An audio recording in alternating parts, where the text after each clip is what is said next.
মসজিদে জুমার সালাতের জামাত শেষ হওয়ার আগে বাসাবাড়িতে মা বোনরা জোহরের সালাত আদায় করতে পারবেন কিনা, নাকি মসজিদে জুমার সালাতের জামাত শেষ হওয়ার পরেই তারা বাসাবাড়িতে জোহরের সালাত আদায় করতে হবে? এ প্রশ্ন অনেকেরই।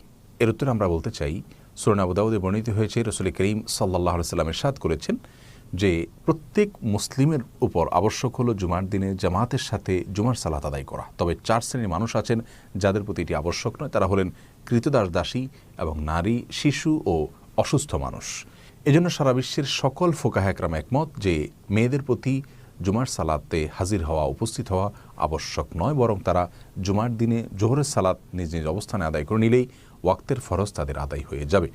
যেহেতু তাদেরকে জোহরের সালাত আদায় করতে হবে, অতএব তারা লক্ষ্য করবেন যে জোহরের সালাতের ওয়াক্তের ভেতরে সালাতটা হচ্ছে কিনা। আর জোহরের সালাতের ওয়াক্ত হলো সূর্য যখন মধ্য আকাশ থেকে পশ্চিম আকাশের দিকে কিছুটা হেলে পড়ে, তখন থেকে নিয়ে জোহরের ওয়াক্ত শুরু হয় আসরের ওয়াক্ত শুরু হওয়ার